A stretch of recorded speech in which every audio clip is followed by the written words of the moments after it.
Hello friend, कैसे हैं आप? उम्मीद है कि आप सब अच्छे हैं। आप लोग की तैयारी अच्छी चलिए। ठीक है दोस्तों, आज हम बिहार सीसी का केन पब्लिशिंग का सेट नंबर 10 आपसे डिस्कस करने वाले हैं। इससे पहले हम 9 सेट अपलोड कर चुके हैं। आप नहीं देखें तो प्ले लिस्ट में जाकर देख सकते हैं।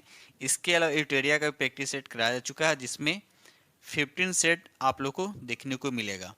और प्लेटफॉर्म का 20 सेट अपलोड किया, इसको भी आप लोग देख सकते हैं।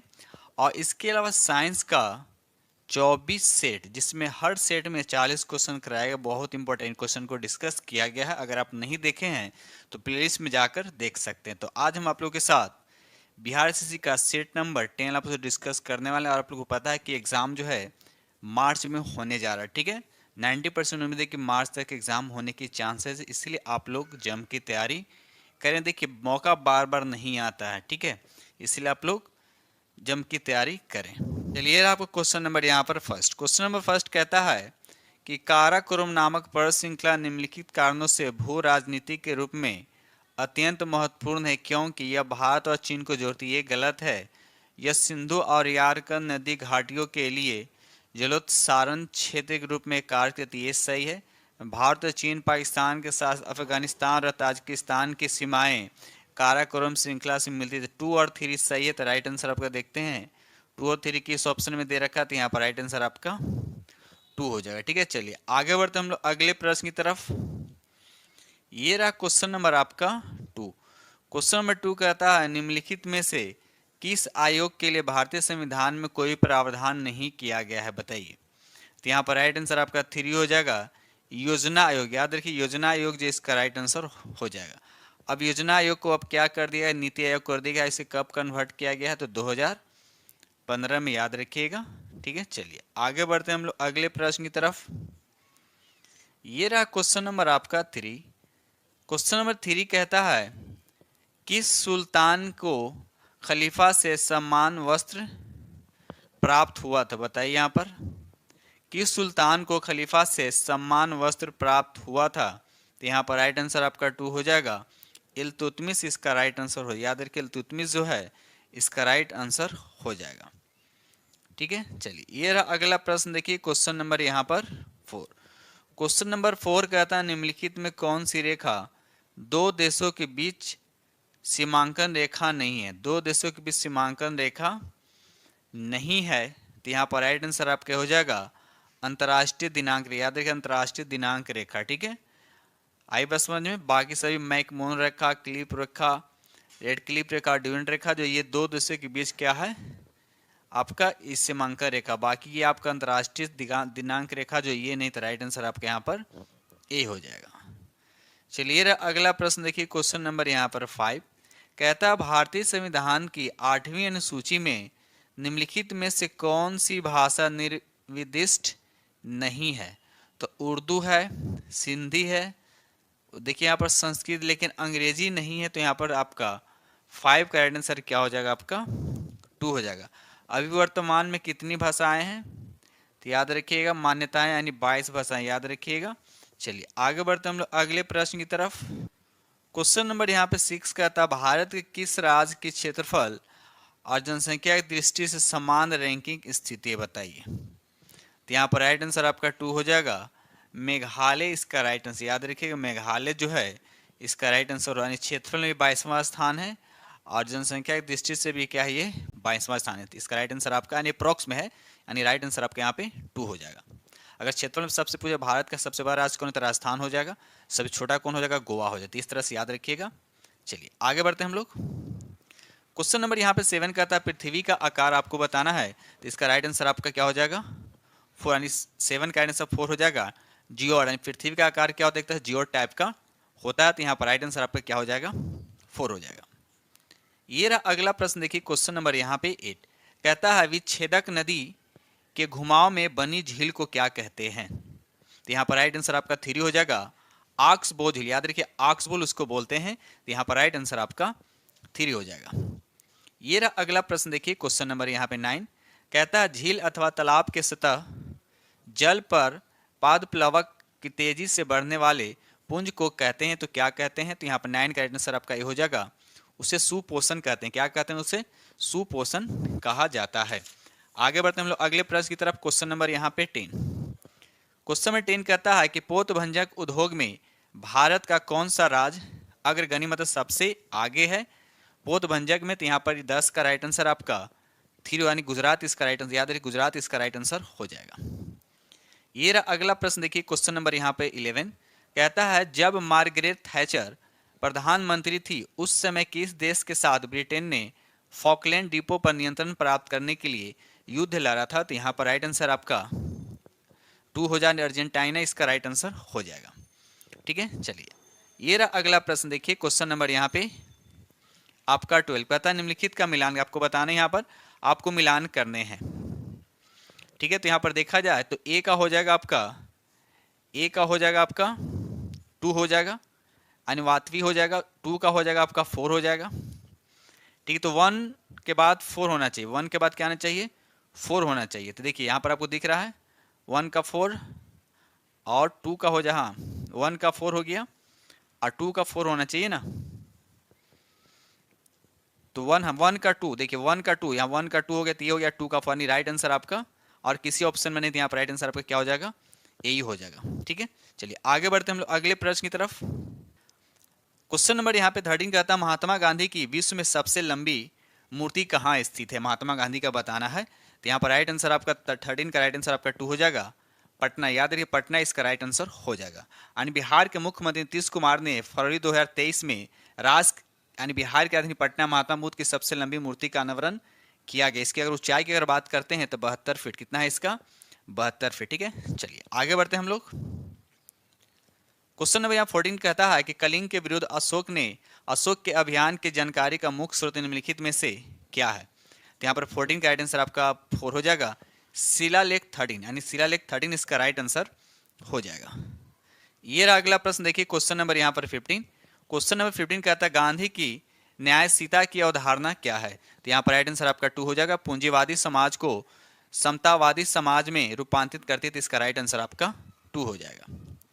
ये रहा अगला प्रश्न, देखिए क्वेश्चन नंबर यहाँ पे 16 कहता है निम्नलिखित में से किस राज्य में नीम वृक्ष को राज वृक्ष अंगीकार किया गया है। तो यहाँ पर 16 का राइट आंसर आपका 4 हो जाएगा, आंध्र प्रदेश जो है इसका राइट आंसर हो जाएगा। क्वेश्चन नंबर यहाँ पे 17 कहता है कि समोच्च रेखा समान, उसके बाद डैश दे रखा है कि स्थलों को जोड़ने वाली काल्पनिक रेखा क्या कहलाता है, बताइए काल्पनिक रेखा क्या कहलाता है। तो यहाँ पर 17 का राइट आंसर आपका 3 हो जाएगा, उससे बोलते हैं उच्चता, इसका राइट आंसर हो जाएगा। चलिए अगला प्रश्न, देखिए टोटल हम क्वेश्चन आप लोग से 75 क्वेश्चन डिस्कस करेंगे और आप लोग खुद से प्रैक्टिस कीजिए, और 75 में आपको 50 प्लस आने चाहिए, कम से कम 50 प्लस आने चाहिए। ठीक है, चलिए क्वेश्चन नंबर 18 कहता है राष्ट्रीय हरित अधिकरण का अध्यक्ष कौन है। तो यहाँ पर 18 का राइट आंसर आपका 2 हो जाएगा। अगर आपका इसका पीडीएफ चाहिए तो टेलीग्राम से जुड़े, टेलीग्राम का लिंक जो इस वीडियो के डिस्क्रिप्शन में टेलीग्राम का लिंक दे दिया गया, आप वहां से जाकर आप प्राप्त कर सकते हैं। ये रहा अगला प्रश्न, देखिए क्वेश्चन नंबर यहाँ पे 19।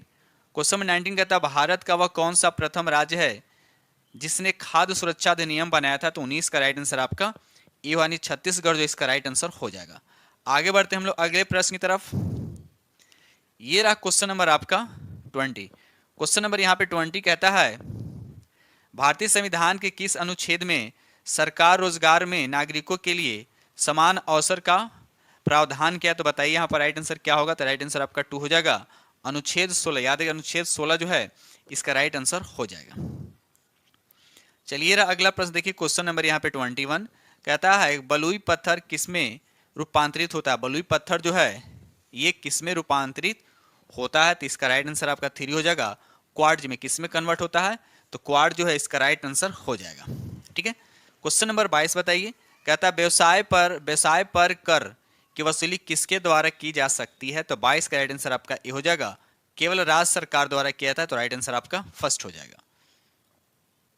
ये रहा अगला प्रश्न, देखिए क्वेश्चन नंबर 23 निम्नलिखित में से क्या लोकतांत्रिक स्थिति के प्रतिकूल है। बताइए 23 का राइट आंसर। तो यहाँ पर राइट आंसर आपका हो जाएगा तानाशाही जो इसका राइट आंसर हो जाएगा। क्वेश्चन नंबर यहाँ पे 24 कहता है निम्नलिखित में से क्या पूंजी का कार्य नहीं है। तो यहाँ पर राइट आंसर आपका 3 हो जाएगा, कीमत स्थिरीकरण जो ये पूंजी का कार्य नहीं, बाकी मूल्य अंतरण, मूल्य संग्रह और मूल्य मापन जो ये पूंजी का कार्य है। आगे बढ़ते हैं हम लोग। क्वेश्चन नंबर यहाँ पे 25 कहता है नीलगिरी पहाड़ियाँ किस राज्य में है। आपको पता है नीलगिरी की जो पहाड़ी है ये किस राज्य में है। तो यहाँ पर राइट आंसर आपका 4 हो जाएगा, ये तमिलनाडु में है। जहाँ पश्चिमी घाट है पूर्वी घाट आकर क्या करती हैं, मिलती है। तो याद रखिए कहाँ पर मिलती है, तो नीलगिरी की पहाड़ी के बस याद रखिएगा। और 21 राज्य में है, तो ये तमिलनाडु में। ठीक है, चलिए आगे बढ़ते हैं हम लोग अगले प्रश्न की तरफ। ये रहा क्वेश्चन नंबर आपका 26। बंद अर्थव्यवस्था का क्या अर्थ होता है? बंद अर्थव्यवस्था का क्या अर्थ होता है? तो इसका राइट आंसर आपका 4 हो जाएगा, ऐसा देश जिसमें कोई आयात और निर्यात नहीं होता है। यानी सिंपल से समझ सकते हैं कि उस अर्थव्यवस्था को बंद अर्थव्यवस्था कहते हैं जिसमें बाहरी अर्थव्यवस्था के साथ साथ कोई संपर्क या गतिविधि नहीं होता है। और एक बंद अर्थव्यवस्था आत्मनिर्भर होती है और इसमें कोई आयात या निर्यात नहीं होता, याद रखिएगा। चलिए आगे बढ़ते हैं हम लोग। क्वेश्चन नंबर यहाँ पे 27 कहता है कि गंधहार कला किसके अधीन फली फूली? तो इसका राइट आंसर आपका ये हो जाएगा कुषाण काल में। और किसके शासक काल में? तो याद रखिएगा कनिष्क। कनिष्क का इसमें मेन भूमिका रहा है, तो राइट आंसर आपका यहाँ पर ये हो। आप साथ साथ ये भी याद रखिए, कभी पूछ देता है कि कनिष्क जो है किस वंश से संबंधित है, तो याद रखिए कुषाण वंश से भी याद रखिएगा। चलिए आगे बढ़ते हैं हम लोग अगले प्रश्न की तरफ। क्वेश्चन नंबर यहाँ पे 28 कहता है कि संतुलित स्तर स्थिति में क्या होता है? उसके दीर्घ अवधि में साम्यावस्था में होता है, ये भी गलत, ये सही नहीं है। उत्पादकों में न्यूनतम हानि होती है, ये भी सही नहीं। आगे ऑप्शन देखते हैं हम लोग। ऑप्शन 3 यहाँ पर कहता है विक्रेता अधिकतम लाभ अर्जित करते, ये भी गलत है। 4 में कहता है कि फर्म शून्य लाभ स्थिति में होता है, तो ये इसका राइट आंसर हो जाएगा। ये रहा अगला प्रश्न, देखिए क्वेश्चन नंबर 29।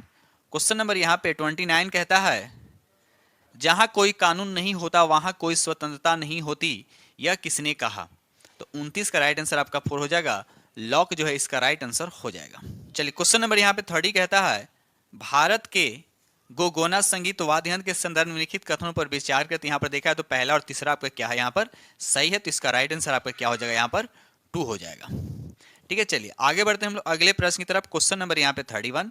भारतीय संविधान का कौन सा भाग राष्ट्र का नीति निर्देशक सिद्धांत से संबंध है? तो यहाँ पर 31 का राइट आंसर क्या होगा? तो यहाँ पर राइट आंसर आपका 3 हो जाएगा, यानी भाग जो है 4 इसका राइट आंसर हो जाएगा। ठीक है, भाग 4 जो है इसका राइट आंसर हो जाएगा। अगर पूछा जाए अनुच्छेद कितना से कितना, तो याद रखिए 36 से 51, 36 से 51। और ये किस देश से लिया गया? तो आयरलैंड से, याद रखिएगा। क्वेश्चन नंबर यहाँ पे 32 कहता है कि भारत के संविधान का 44वां संविधान संशोधन मौलिक अधिकारों की श्रेणी में से निम्न में से किस अधिकार को हटाया गया है?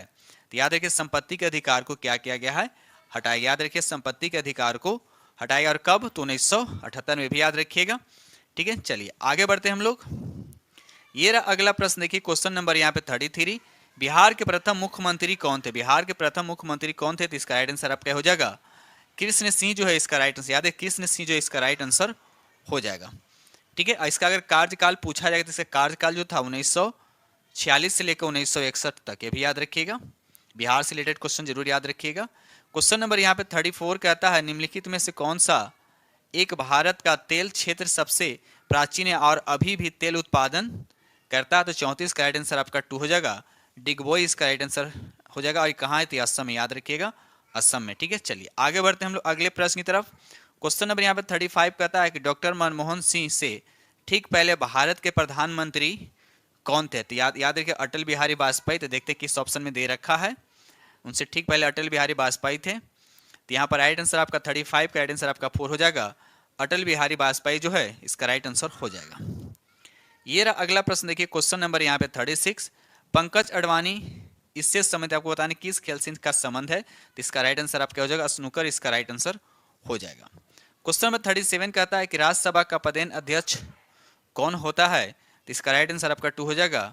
उपराष्ट्रपति जो है इसका राइट आंसर हो जाएगा। बिल्कुल इजी प्रश्न था। चलिए आगे बढ़ते हैं हम लोग। ये रहा अगला प्रश्न, देखिए क्वेश्चन नंबर यहाँ पे 38। क्वेश्चन नंबर यहाँ पे 38 कहता है गढ़वाल वंशीय शासक द्वारा बिहार में तुच्छक दंड की वसूली की चर्चा एक अभिलेख में मिलती है, इसकी प्राप्ति हुई आपको बताना है कहाँ से? तो इसका राइट आंसर आपका 3 हो, यानी मुंगेर इसका राइट आंसर हो जाएगा। याद रखिए 38 का राइट आंसर आपका 3 इसका राइट आंसर हो जाएगा। ये रहा अगला प्रश्न, देखिए क्वेश्चन नंबर यहाँ पर 39 कहता है कि एफडीआई का मतलब क्या होता है? एफडीआई का मतलब क्या होता है? तो इसका राइट आंसर आपका 2 हो जाएगा। फॉरेन डायरेक्ट इन्वेस्टमेंट इसका राइट आंसर हो जाएगा। क्वेश्चन नंबर यहाँ पर 40 कहता है फिल्म स्लम डॉग मिलियनेयर का निर्देशक किसने किया? आपको बताइए किसने किया, बताइए। तो 40 का राइट आंसर आपका 3 हो जाएगा। डैनी बॉयल जो है इसका राइट, याद रखिए डैनी बॉयल जो है इसका राइट आंसर हो जाएगा। क्वेश्चन नंबर यहाँ पर 41 कहता है बिहार की किसी भी आंचलिक भाषा में निर्मित पहली फिल्म कौन थी? तो इसका राइट आंसर आपका 3 हो जाएगा। हे गंगा मैया तो है पीरी चरही बोत, इसका राइट आंसर आपका 3 हो जाएगा। ये रहा अगला प्रश्न, देखिए क्वेश्चन नंबर यहाँ पे 42। बिहार राज्य के पश्चिमी उत्तर कोने पर हिमालय की एक चोटी है, इसे किस नाम से जाना जाता है बताइए? तो 42 का राइट आंसर आपका 4 हो जाएगा। सोमेश्वर की पहाड़ी, याद रखिए सोमेश्वर की पहाड़ी के नाम से जाना जाता है, तो इसका राइट आंसर आपका 4 हो जाएगा। ये रहा अगला प्रश्न, देखिए क्वेश्चन नंबर यहाँ पर 44 कहता है बिहार में संपूर्ण क्रांति का आह्वान किसने किया था? तो यहाँ पर राइट आंसर आपका 3 हो जाएगा। जयप्रकाश नारायण जो है इसका राइट आंसर हो जाएगा। और जयप्रकाश नारायण जो है ये किस नाम से भी जाने जाते हैं? तो लोक नायक के नाम से भी जाने जाते हैं। ठीक है, चलिए आगे बढ़ते हैं हम लोग अगले प्रश्न की तरफ। चलिए क्वेश्चन नंबर यहाँ पर 44, देखिए इससे पहले 43 था, क्वेश्चन नंबर 43 था, वहाँ 44 गलती से वहाँ पर मिस्टेक हो गया। ठीक है ना, चलिए क्वेश्चन नंबर यहाँ पर 44 कहता है जहांगीर का समकालीन वह इतिहासकार जिसने बिहार के पटना में अपनी प्रसिद्ध ग्रंथ दबिस्ताने मजाहिब की रचना की, बताइए इसका राइट आंसर कौन हो जाएगा? तो 44 का राइट आंसर आपके यहाँ पर 3 हो जाएगा। मोहसिन फानी, याद रखिए मोहसिन फानी जो है इसका राइट आंसर हो जाएगा। ठीक है, चलिए ये रहा अगला प्रश्न, क्वेश्चन नंबर यहाँ पर 45 कहता है विष्णु पद मंदिर कहाँ स्थित है? आपको बताना है कि विष्णु पद मंदिर जो है आपको बताना है कि कहाँ स्थित है। तो याद रहे सबसे पहले बिहार में, तो बिहार में ये कहाँ है? तो ये गया में। कहाँ है? ये गया में है। इसका निर्माण किसने करवाया था? तो याद है रानी अहिल्याबाई ने 1787 ईस्वी में से करवाया था, याद रखिएगा। चलिए क्वेश्चन नंबर यहाँ 46 कहता है बिहार के बोधगया में स्थित महाबोधि मंदिर विश्व विरासत घोषित किया था। आपको बताना है कि विश्व विरासत में इसको कब घोषित किया गया था, इसको कब सूची में दर्ज कराया गया था। तो इसका राइट आंसर आपका एक हो जाएगा, यानी 1 हो जाएगा, यानी 2002 में। याद रखिए 2002 इसका राइट आंसर हो जाएगा। चलिए आगे बढ़ते हम लोग अगले प्रश्न की तरफ।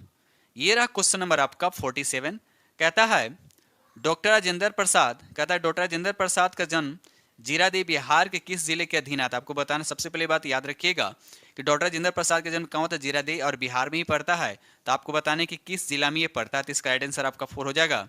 ये सिवान में पड़ता है। कहाँ पड़ता है ये सिवान में पड़ता है। ठीक है, चलिए क्वेश्चन नंबर यहाँ पर 48 कहता है भारतीय अंतरिक्ष अनुसंधान संस्थान यानी इसरो कहाँ स्थित है? बताइए कहाँ स्थित है? इसका राइट आंसर आपका हो जाएगा ये बेंगलोर में। कहाँ है? बेंगलोर में। इसकी स्थापना की अगर बात की, इसकी स्थापना कब हुआ था तो भी याद रखिएगा 15 अगस्त 1969 को 69 की इसकी स्थापना हुआ था। ठीक है, चलिए ये रहा क्वेश्चन नंबर आपका 49। क्वेश्चन 49 कहता है बिहार टाइम्स नामक समाचार पत्र की भूमिका बिहार प्रांत के निर्माण की मांग को प्रस्तुत करने में अत्यंत महत्वपूर्ण थी। इसका प्रकाशन कब आरंभ हुआ था? आपको बताना है कब इसका आरंभ हुआ था। तो 49 का आंसर आपका हो जाएगा 1894। याद रखिएगा 1894 जो है इसका राइट आंसर हो जाएगा। ये रहा अगला प्रश्न, देखिए क्वेश्चन नंबर यहाँ पर 50। क्वेश्चन 50 कहता है बिहार राज्य में कहाँ पुरातात्विक संग्रहालय की स्थापना की गई है? बताइए। तो इसका राइट आंसर आपका देखिए नालंदा में भी किया गया है, वैशाली में भी किया गया और बोधगया में। तो यहाँ पर राइट आंसर आपका क्या हो जाएगा? आपका 4 हो जाएगा। ठीक है, अगर नालंदा की बात इसका स्थापना कब हुआ था नालंदा में? इसका तो 1917 में। ठीक है, वही अगर बात किया जाए बोधगया में, तो बोधगया में कब हुआ था? तो 1956 में। और अगर वैशाली में बात करते तो 1945 में पुरातात्विक संग्रहालय की स्थापना किया गया था। ठीक है, तो ये आपका था जनरल जीके था। अब यहाँ से आपको साइंस स्टार्ट हो रहा है। चलिए क्वेश्चन नंबर यहाँ पर 51 कहता है कृष्णिका विकिरण उच्चतम अवस्था तक पहुँचने पर तरंग दैर्घ्य कैसा होता है? बताइए इसका राइट आंसर। तो यहाँ पर 51 का राइट आंसर आपका 2 हो जाएगा। तापमान बढ़ने पर क्या हो जाता है? घट जाता है। तो राइट आंसर आपका यहाँ पे 2 हो जाएगा। चलिए अगला प्रश्न देखिए क्वेश्चन नंबर यहाँ पर 52। जल का घनत्व 1 ग्राम पर सेंटीमीटर बताइए। तो इसका राइट आंसर आपका क्या होगा? तो इसका राइट आंसर आपका 2 यानी 4 डिग्री सेंटीग्रेड इसका राइट आंसर हो जाएगा। ठीक है, चलिए आगे बढ़ते हम लोग अगले प्रश्न से। भी याद रखिए, देखिए यहाँ पे लिखा हुआ है क्या? जल का घनत्व दे रखा है 1 ग्राम पर सीसी दे रखा है, यानी इसका राइट आंसर आपका 4 हो जाएगा। या इसको दूसरी तरह से पूछ सकता है कि कितने डिग्री पे जल जो है उसका घनत्व अधिकतम होता है, तो 4 डिग्री सेंटीग्रेड। इस तरह से भी क्वेश्चन पूछा जाता है। ठीक है, चलिए आगे बढ़ते हैं हम लोग।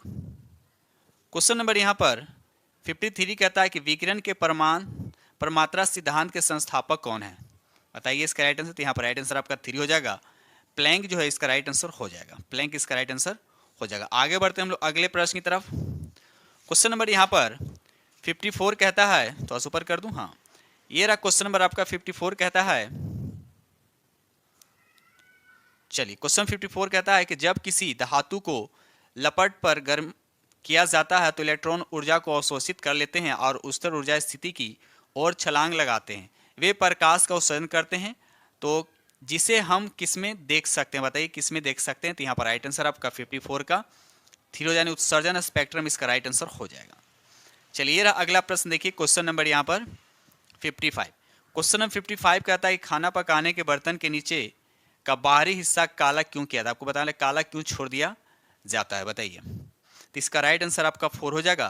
काला सतह जो ऊष्मा का क्या होता है, अच्छा और शोषक होता है, तो इसलिए इसका राइट आंसर आपका बी डी हो जाएगा, ठीक है, यानी 4 इसका राइट आंसर हो जाएगा। चलिए बताइए क्वेश्चन नंबर यहाँ पर 56 कहता है गैस तापमापी द्रव तापमापियों की तुलना में ज्यादा सेंसिटिव यानी संवेदी होते हैं, क्योंकि बताना है इसका राइट आंसर क्या होगा। तो इसका राइट आंसर आपका हो जाएगा क्योंकि इसका प्रसार गुणांक क्या होता है, सबसे ज्यादा, गैस का प्रसार गुणांक क्या होता है, सबसे ज्यादा होता है, तो इसलिए राइट आंसर आपका ए हो जाएगा। ये रहा क्वेश्चन नंबर आपका 57 कहता है एक श्वेत तथा एक चिकनी सतह कैसी होती है, आपको पूछ रहा है कि एक श्वेत है तथा चिकनी सतह कैसी होती है। तो 57 का राइट आंसर आपका क्या हो जाएगा, 2 हो जाएगा। तापमान की खराब अवशोषक और अच्छी परावर्तक होता है, तो राइट आंसर आपका 2 हो जाएगा। चलिए अगला प्रश्न देखिए, क्वेश्चन नंबर यहाँ पर 58 सल्फ्यूरिक अम्ल, आपको बताने सल्फ्यूरिक अम्ल है क्या होता है, तो इसका राइट आंसर आपका 2 हो जाएगा। द्विक्षारिक होता है, याद है द्विक्षारिकी इसका राइट आंसर हो जाएगा, ठीक है। इसका फॉर्मूला की अगर बात करते हैं तो H2SO4 होता है, ये एक तरह का स्ट्रॉन्ग एसिड होता है, याद रखिएगा। टोटल जैसे अगर हम बात करें जनरली 3 तरह के स्ट्रॉन्ग एसिड होते हैं, HCl हो गया, उसके बाद नाइट्रिक एसिड हो गया और उसके बाद सल्फ्यूरिक एसिड है। सबसे ज़्यादा स्ट्रॉन्ग कौन होता है, HCl होता है, ठीक है। चलिए आगे बढ़ते हैं हम लोग, क्वेश्चन नंबर यहाँ पर 59। क्वेश्चन नंबर 59 कहता है कि विद्युत तापी साधन के लिए तापी घटक बनाने के लिए जिस मिश्र धातु का प्रयोग किया जाता है वह कौन सा है। तो 59 का राइट आंसर क्या हो जाएगा, थ्री नाइक्रोम इसका राइट आंसर हो जाएगा। आगे बढ़ते हैं हम लोग अगले प्रश्न की तरफ। क्वेश्चन नंबर यहाँ पर 60 कहता है नींबू के रस में पीएच मान का अनुमान कितना होता है, बताइए। तो अब देखिए क्या एसिडिक होता है ना, तो 7 के बराबर नहीं होता है, इसका अपन में भी गलत है, 7 से कम होता था। राइट आंसर आपका क्या हो जाएगा, जिसका पीएच मान 7 से कम होता है वह एसिडिक होता है, जिसका पीएच मान 7 से ज़्यादा होता है वह क्षारीय होता है, और जिसका पीएच 7 के बराबर होता है क्या होता है, उदासीन होता है। तो ये सब याद रखिएगा। चलिए ये रहा अगला प्रश्न देखिए, क्वेश्चन नंबर यहाँ पे 61 वैद्युत परिष्करण के दौरान विशुद्ध धातु कहाँ पे एकत्रित होता है, तो इसका राइट आंसर आपका 3 हो जाएगा। कैथोड जो है इसका राइट आंसर हो जाएगा। ये रहा अगला प्रश्न देखिए, क्वेश्चन नंबर यहाँ पर 62 कहता है निम्नलिखित में कौन सा सबसे सशक्त अस्कंदन है, बताइए। तो 52 का राइट आंसर आपके यहाँ पर 2 हो जाएगा। एल्यूमिनियम क्लोराइड जो है इसका राइट आंसर हो जाएगा। आगे बढ़ते हैं हम लोग। चलिए अगला क्वेश्चन देखिए, क्वेश्चन नंबर यहाँ पर 63 कहता है सोडा वाटर में क्या होता है। आपको जो सोडा वाटर में क्या होता है तो याद रखिए उस कार्बन डाइऑक्साइड होता है। क्या होता है, सोडा वाटर में क्या होता है, कार्बन डाइऑक्साइड होता है। इसका फार्मूला होता है CO2, इसको बोलते हैं ड्राई आइस के नाम से भी इसको जाना जाता है। ये रहा अगला प्रश्न देखिए, क्वेश्चन नंबर यहाँ पर 64 निम्नलिखित में से कौन सा द्रव अधातु है, तो इसका राइट आंसर आपका 2 हो जाएगा। ब्रोमीन का द्रव अधातु है, मरकरी का धातु है, याद रखिएगा। ये भी आपके लिक्विड स्टेट में यानी द्रव की अवस्था में पाया जाता है। चलिए अगला प्रश्न देखिए, क्वेश्चन नंबर यहाँ पर 65। क्वेश्चन नंबर 65 कहता है, तो बस इसको छोड़ा कर दूं कि ऑप्शन भी आप लोगों को पूरा दिख जाएगा, है ना। चलिए क्वेश्चन नंबर यहाँ पर 65 कहता है मृदा में फास्फोरस को पादप पोषक तत्व के रूप में जोड़ने और संरक्षित करने और उत्प्रेरित करने के लिए निम्नलिखित में से किस जैव उर्वरकों का उपयोग किया जाता है, बताइए। तो यहाँ किसका उपयोग किया जाता है, तो यहाँ पर देखा है तो एजोस्पिरिलियम इसका उपयोग नहीं किया था, सिर्फ यहाँ पर 2 वाला। राइट आंसर पर क्या हो जाएगा, 2 हो जाएगा। माइकोराइजल फफूंद इसका राइट आंसर हो जाएगा। आगे बढ़ते हम लोग, तो इसका सिर्फ 2 होगा, तो यहाँ पर आंसर कौन सा हो जाएगा आपका, ए हो जाएगा, ठीक है। चलिए आगे बढ़ते हम लोग अगले प्रश्न की तरफ। चलिए अगला प्रश्न देखिए, क्वेश्चन नंबर यहाँ पे 66। क्वेश्चन नंबर 66 कहता है कि औद्योगिक क्षेत्र में लेड के लिए परिवेशी वायु गुणवत्ता मानक का 24 घंटे का औसत क्या होता है। 24 घंटे का औसत क्या होता है, तो बताइए इसका राइट आंसर क्या हो जाएगा। तो 1.5 होता है, क्या होता है 1.5 μg मीटर क्यूब होता है। तो देखिए किस ऑप्शन में है, तो यहाँ पर राइट आंसर आपका 4 हो जाएगा, यानी ऑप्शन आपका 4 राइट आंसर हो जाएगा। आगे बढ़ते हम लोग अगले प्रश्न की तरफ। ये देखिए क्वेश्चन नंबर यहाँ पर 67 यदि मल जल का पूर्णतः ऑक्सीकरण कर दिया जाए तो नाइट्रोजन का स्वरूप क्या हो जाएगा, बताइए। तो इसका राइट आंसर आपका 4 हो जाएगा, नाइट्रेट इसका राइट आंसर हो जाएगा। याद रखिए नाइट्रेट इसका राइट आंसर हो जाएगा। ये रहा अगला प्रश्न, देखिए क्वेश्चन नंबर यहाँ पर 68 कहता है वायु प्रदूषण का विभव वायु संचार गुणांक कितना होने पर बढ़ जाता है, तो इसका राइट आंसर आपका 4 हो जाएगा, ग्रेटर देन 6000 मीटर स्क्वायर पर सेकेंड इसका राइट आंसर हो जाएगा। चलिए देखिए क्वेश्चन नंबर यहाँ पर 69, क्वेश्चन नंबर 69 कहता है भारत में स्वीकार्य यानी ध्वनि स्तर की सीमा कितना है, बताइए कितना से कितना होना चाहिए। तो यहाँ पर 2 का, यहाँ पर देखिए 69 का आंसर आपका 2 हो जाएगा, 40 से 45 डेसिबल जो है इसका राइट आंसर हो जाएगा। ठीक है, चलिए आगे बढ़ते हैं हम लोग। ये रहा अगला प्रश्न, देखिए क्वेश्चन नंबर यहाँ पर 70, काजू की फसल पर एंडोसल्फान के छिड़काव के फलस्वरूप महाविपदा के स्तर तक प्रदूषण हो गया था, आपको बताना है कहाँ। तो इसका राइट आंसर आपका 1 हो जानी केरल में, याद रखिए केरल इसका राइट आंसर हो जाएगा। आगे बढ़ते हैं हम लोग। चलिए रहा अगला प्रश्न, देखिए क्वेश्चन नंबर यहाँ पे 71 कहता है सीमा पार प्रदूषण या अम्ल वर्षा का कारण क्या है, बताइए अम्ल वर्षा का कारण क्या है, बताइए इसका राइट आंसर। तो यहाँ पर राइट आंसर आपका 71 का राइट आंसर आपका 4 हो जाएगा, नाइट्रोजन ऑक्साइड हो जाएगा और सल्फर डाइऑक्साइड जो इसका राइट आंसर हो जाएगा। ठीक है, चलिए ये रहा अगला प्रश्न, देखिए क्वेश्चन नंबर यहाँ पे 72 कहता है आकाशगंगा मंदाकिनी सबसे पहले देखी थी, किसने देखा था, बताइए किसने देखी थी। तो इसका राइट आंसर आपका 1 हो जाएगा, गैलीलियो ने इसका राइट आंसर हो जानी, ऑप्शन आपका करेक्ट 1 हो जाएगा। ठीक है, चलिए क्वेश्चन नंबर यहाँ पे 73 कहते हैं यदि हम समुद्र तट पर बैठकर 2 सूर्यास्तों के बीच बीतने वाले समय को मापे तो उससे हम अनुमान लगा सकते हैं, क्या अनुमान लगा सकते हैं। इसका राइट आंसर आपका 3 हो जाएगा, पृथ्वी की त्रिज्या, याद है पृथ्वी की त्रिज्या इसका राइट आंसर हो जाएगा। ठीक है, चलिए आगे बढ़ते हम लोग। क्वेश्चन नंबर यहाँ पे 74, क्वेश्चन नंबर 74 कहता है निम्नलिखित में से कौन सा जल जनित रोग है, जल जनित का मतलब जल से होने वाला रोग है, बताइए इसका राइट आंसर क्या हो जाएगा। तो यहाँ पर राइट आंसर आपका 2 हो, यानी हैजा जो है ये जल से होने वाला रोग, याद रखिएगा हैजा जो है ये जल से होने वाला रोग है। आगे बढ़ते हम लोग अगले प्रश्न की तरफ। क्वेश्चन नंबर यहाँ पर 75 कहता है कि एक सुवाहाया निजी कंप्यूटर जो अपनी गोद में रखने लायक छोटा सा होता है क्या कहलाता है, बताइए। बिल्कुल इजी प्रश्न है, तो यहाँ पर राइट आंसर आपके हो जाएगा नोटबुक कंप्यूटर, इसका राइट आंसर हो जाएगा। तो इस तरह से हमने बिहार एसएससी का जो किरण पब्लिकेशन का सेट नंबर 10 आप लोग से डिस्कस किया हूँ, और इसमें हम आप लोग के साथ 70 क्वेश्चन डिस्कस किए हैं। देखिए 70 आप लोग खुद से प्रैक्टिस कीजिएगा, और 70 में कम से कम आप लोग को 50 से कम नहीं आनी चाहिए, 50 प्लस बस टारगेट रखिए, 50 प्लस की कंपटीशन टफ होने वाला। ठीक है, और आप लोग को पता है कि एग्जाम जो है ये मार्च तक 90% 9 मार्च में एग्जाम ले लेगा। ठीक है, तो आप लोग डेली 1 से 2 सेट प्रैक्टिस क्या करें। ठीक है दोस्तों, इसी के साथ वीडियो करते हैं समाप्त और मिलते हैं अगले वीडियो में, तब तक के लिए थैंक यू।